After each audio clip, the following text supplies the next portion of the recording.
Which is more concerning, cybersecurity threats or government intrusion? Furthermore, what are the red lines that highlight these concerns? Cybersecurity threats. The concern? Cybersecurity threats span a range of bad actors, a range of attack types, and a range of outcomes and consequences. The red line?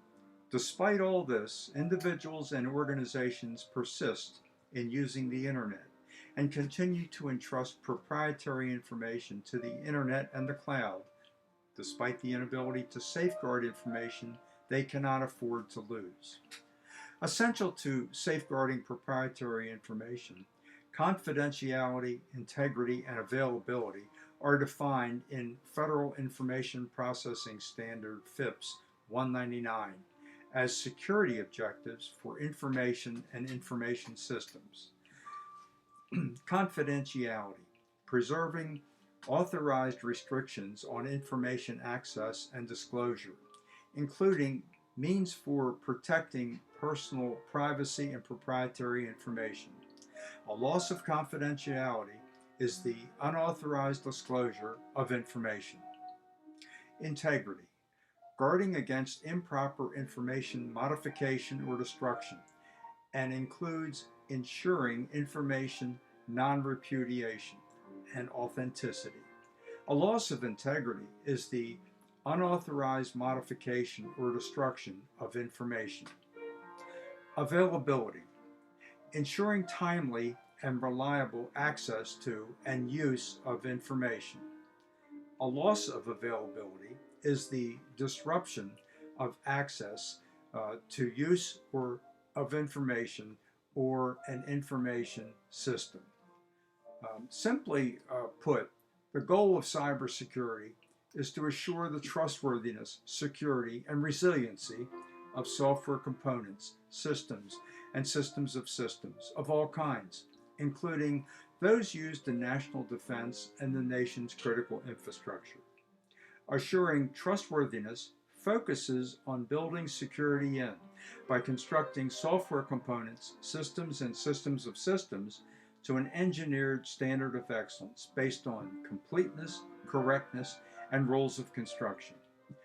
Assuring security focuses on protection from vulnerabilities and threats through security in depth.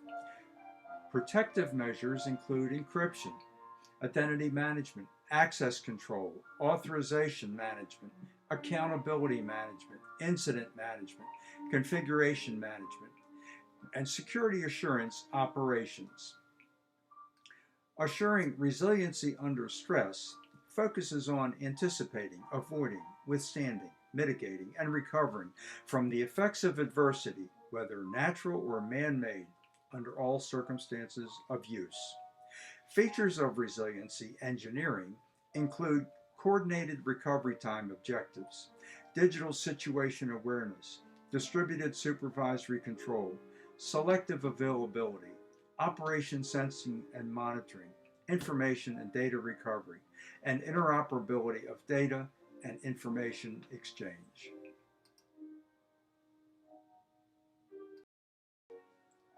Government intrusion. The concern? Aided by the press, the government and telecommunications and internet providers are scurrying to provide assurances to the public that its phone conversations and emails are not being intercepted and spied upon. Before people decide there's nothing to see here, the intricacies and potential uses of NSA metadata need to be explored to determine the degree to which there has been a chilling effect on privacy and associations. The red line? Government intrusion concerns center around privacy. Just what is privacy? Privacy is the ability to reveal oneself selectively. Despite reporters' assurances to the contrary, the NSA metadata from Verizon contains a treasure trove of information on one's associations and activities. Yes, even without looking at the content of phone conversations. What is being collected? Well, based on news reports, Verizon is supplying information on telephone usage.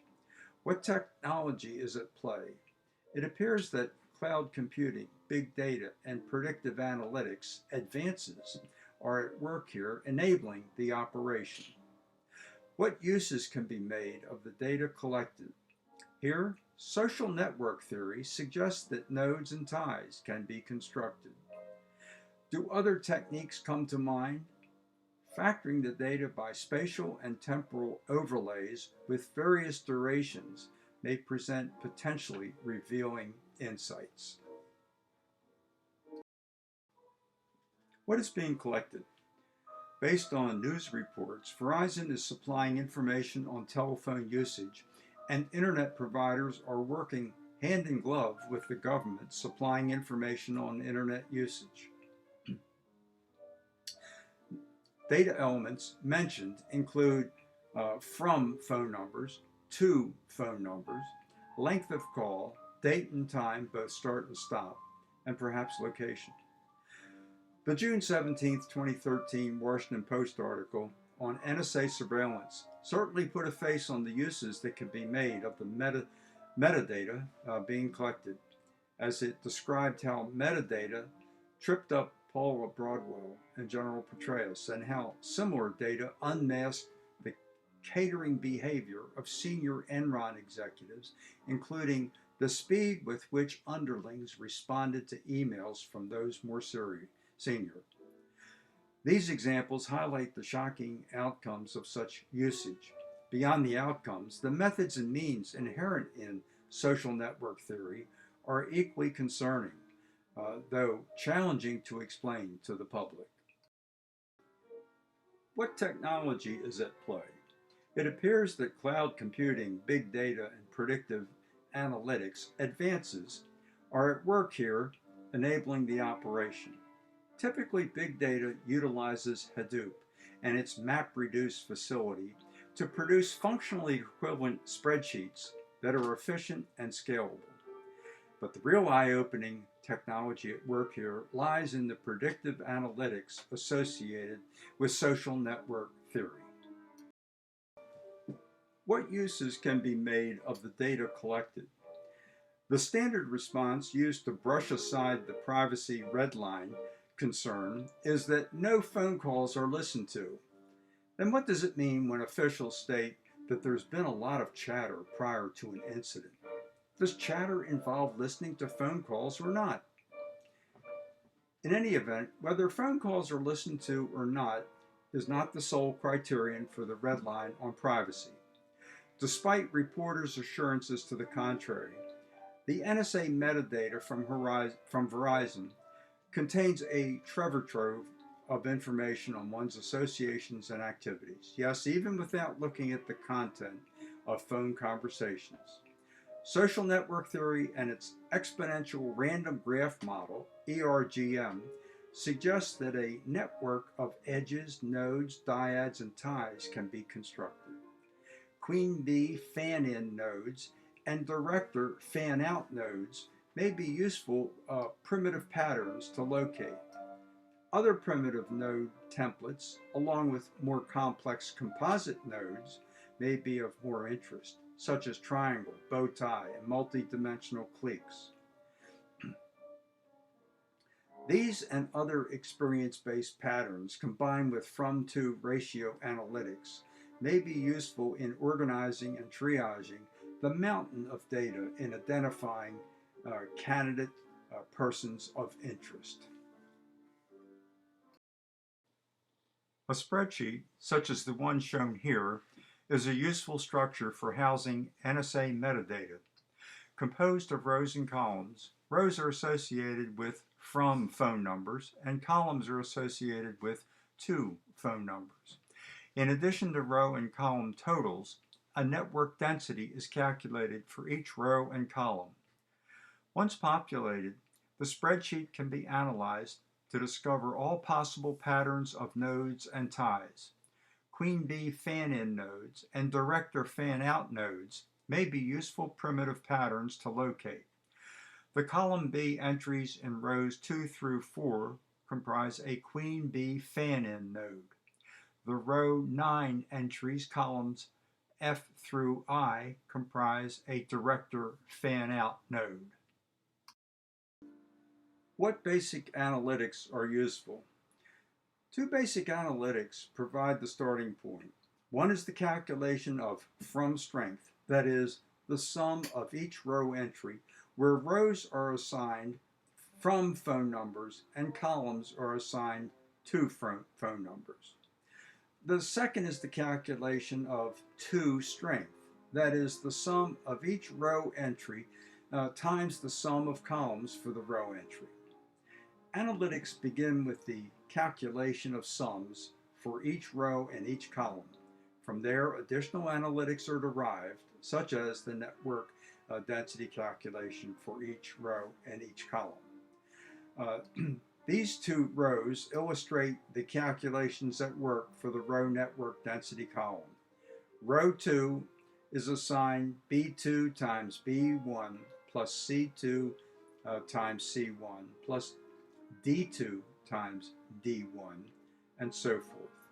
Row 3 is assigned B3 times B1 plus C3 times C1 plus D3 times D1, and so forth. Learning as they go, analysts can evolve into a far more complex analytics as they master the mysteries of the NSA metadata. Do other techniques come to mind?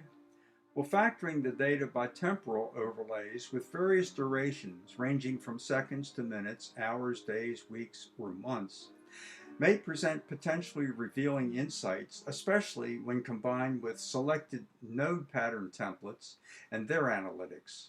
Special days like Mother's Day may present unique patterns that mask information sought. Any other techniques? Yes, factoring the data by spatial overlays.